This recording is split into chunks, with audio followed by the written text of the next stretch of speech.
Paix d'Afrique s'est gâté entre Draman et son armée. Yari, c'est Nyami, tout est gros.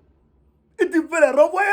Il veut renvoyer des officiers supérieurs. Il veut dissoudre même des unités d'élite. Draman s'est gâté entre Draman et ses gars. Mais Draman, tu veux les chasser là-haut. Tu ne peux pas les chasser. Parce que nous, on n'était pas là quand il les a promus. Tu les as promus colonel, général, capitaine. Mais tu ne peux pas les chasser. Qu'est-ce qui s'est passé? Pourquoi tu veux les chasser? Tu ne peux pas les chasser. On ne peut pas accepter que tu les chasses. Camarade Paix d'Afrique, je vais vous donner les raisons officielles que Draman Ouattara avance pour les chasser, pour pouvoir les chasser. Les raisons officielles qu'ils avancent. Mais, moi je sais, vous-même, vous savez, les Africains sont trop intelligents. Les Africains sont trop intelligents. Ils savent qu'aujourd'hui, à l'état actuel des choses, au regard de la politique, de la tension dans la sous-région, au regard de la tension dans la sous-région, les Européens savent, les Africains savent pourquoi Draman veut chasser ces gens-là. Ça a forcément quelque chose à voir avec le Niger. Ok, mais il y a voulu les choses qu'on va dire. C'est que moi, c'est trop entaillé. Qu'est-ce qui se passe? Écoutez ici, qu'est-ce qui se passe chez Camarade Paix d'Afrique? Qu'est-ce qui se passe? On dit, grosse colère contre des officiers de l'armée. Tenez vraiment, c'est lui qui est le ministre de la Défense. C'est vraiment que le ministre de la Défense, c'est son petit frère. C'est le petit frère ou le fils de Draman. Tenez vraiment. Donc, on dit il est en colère. C'est pas lui qui est en colère, c'est Draman qui est en colère. Mais parce que... Mais parce que Draman l'a envoyé, il fallait dire aux gens, ils n'ont qu'à partir là-bas. Et ils refusent. Bon, on va aller mollo. C'est qu'ils disent là, leur raison qu'ils avancent là. On va lire ça, et puis on va essayer de voir si ça là, ça colle. Ou bien, d'accord, les Africains sont trop intelligents. Il y a trop confiance aux Africains. Les plus intelligents au monde, c'est les Africains. On dit, le ministre de la Défense ivoirien Téné Brahima, lundi Brahima, envisage des réformes majeures, voire la dissolution de 2 unités d'élite de l'armée suite à des allégations d'extorsion de fonds impliquant des officiers. On continue. Écoutez ici, chers camarades d'Afrique. Écoutez, chers camarades d'Afrique. Téné Brahima, le ministre ivoirien de la Défense, envisagerait sérieusement de réformer, voire de dissoudre 2 unités d'élite suite à des allégations explosives d'extorsion de fonds au sein des dites unités. Écoutez ici, qu'est-ce qui se passe chez Camarade d'Afrique? L'affaire dévoilée par le média panafricain Jeune Afrique. Média panafricain. Jeune Africain, média panafricain. Yako panafricain. Média panafricain Jeune Afrique, dans un article publié le 18 septembre 2023, met en lumière des agissements présumés d'officiers et de sous-officiers au sein de l'unité de lutte contre la grande criminalité. L'unité de lutte contre la grande criminalité 1, ainsi que l'unité de lutte contre la criminalité transfrontalière.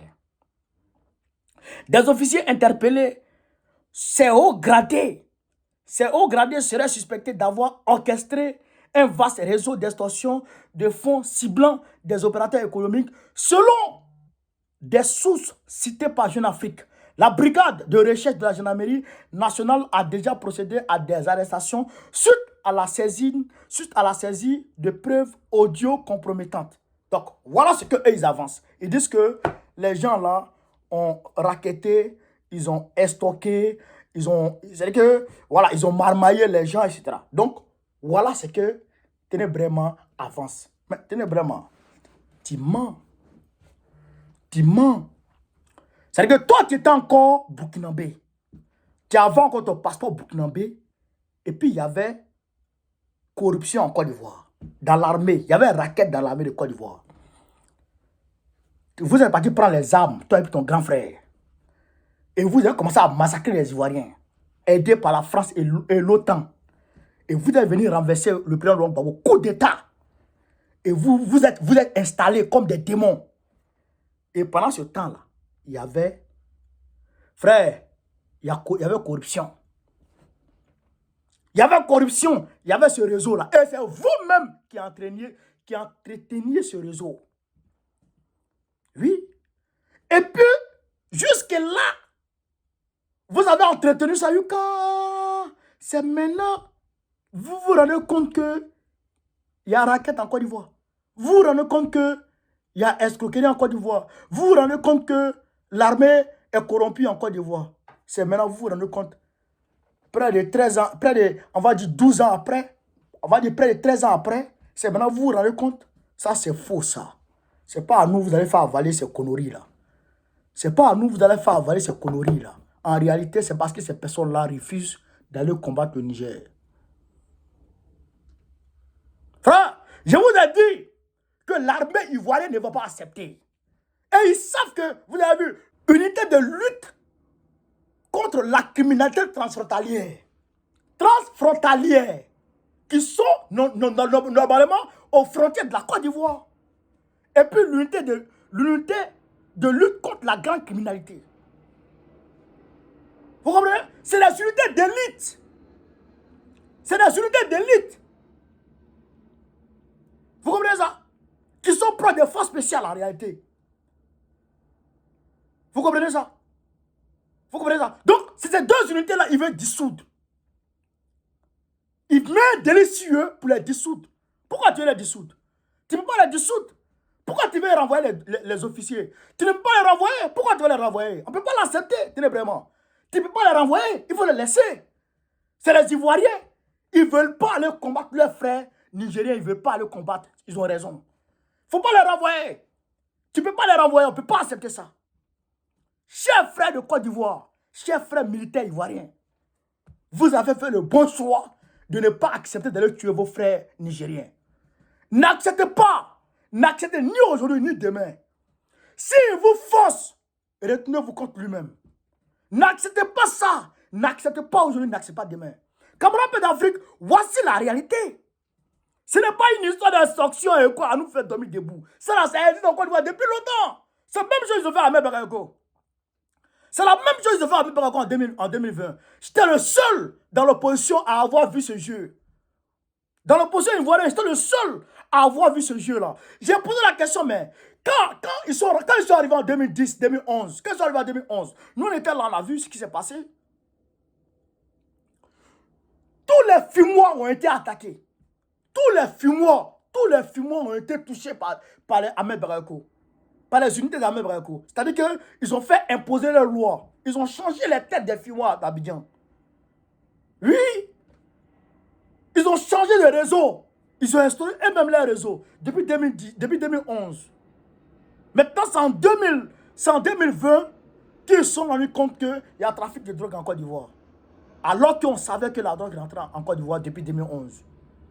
Vous comprenez ça, chers camarades d'Afrique? Vous comprenez ça? Parce qu'ils voulaient finir avec Ahmed Bakayoko. Il fallait chasser, il fallait jeter au loup Ahmed Bakayoko. Pourquoi? À cause de certaines choses. Parce qu'aujourd'hui, en 2025, aujourd'hui, on est proche de 2025. Si Ahmed était là encore, est-ce qu'on allait parler de Draman? Non! Draman même ne serait plus, on n'allait plus respecter Draman Ouattara en Côte d'Ivoire. Dans son parti. Son parti n'allait plus le respecter en réalité. Parce que Ahmed Bakayoko allait être vu comme l'homme fort de 2025 dans son parti. Donc, il fallait l'éliminer. C'est pourquoi ils ont commencé à lui jeter les trucs comme ça. Oui. Et puis, en plus, en 2020 précisément, parce que Ahmed avait l'intention de quitter Draman. C'est ça la réalité. Il avait l'intention de quitter Draman après le décès de Bon Coulibaly. Parce qu'il se disait que si Bon Coulibaly n'est plus là, et que Draman Ouattara n'a pas le droit de faire un troisième mandat, alors lui, Ahmed est bien placé pour gérer la Côte d'Ivoire. Donc Ahmed voulait se détacher de Draman Ouattara. Donc ils étaient obligés de faire sortir ces dossiers de drogue, etc. pour mettre sur lui. Et là, on l'oblige à rester dans les rangs. On l'oblige à rester dans les rangs. C'est ce qu'ils ont fait. Et c'est pourquoi, dès qu'il est mort, ça n'a pas duré, sa petite sœur est morte. Parce qu'en réalité, elle savait beaucoup de choses. Voilà la réalité chez camarades d'Afrique. Même aujourd'hui, la femme de Ahmed, frère, elle est sous pression. Sinon, elle sait beaucoup de choses. Elle a beaucoup de choses à nous dire. Mais tout ça, on va le savoir, Inch'Allah. Vous comprenez? Donc, c'est la même chose qu'ils sont en train de faire aujourd'hui. Quand tu refuses ce qu'ils te demandent, eh bien, ils te mettent des trucs bizarres, des délits, des faux délits bizarres pour essayer de te casser. Chers camarades, chers frères de l'armée de Côte d'Ivoire, maintenez cette position. Ne faiblissez pas. Même s'il veut qu'il vous renvoie. Même s'il veut qu'il vous renvoie. Je n'ai pas envie de citer le mauvais exemple, mais Guy Robert, quand il a refusé d'obéir aux ordres de Bédier à l'époque, Bédier l'a mis de côté. Ce n'est pas Guy Robert qui est devenu président après ça, qui vient d'envoyer Bédier. Donc, restez ferme sur vos positions. N'acceptez pas d'aller attaquer vos frères du Niger. N'acceptez pas. N'acceptez pas. Même si Draman et son petit frère veulent qu'ils vous fassent chanter, mais n'acceptez pas. N'acceptez pas. C'est ça la vérité. Camarades d'Afrique, voilà la réalité. Partagez cette vidéo, partagez-la partout à travers le monde entier. Le 30, on s'attrape. La date et l'heure et l'adresse vous seront communiqués incessamment. Vive l'Afrique libre, vive le panafricanisme, vive le PPACI, vive tous les présidents africains, panafricains, Gbagbo président de la République de Côte d'Ivoire en 2025. On est ensemble. Merci les gars.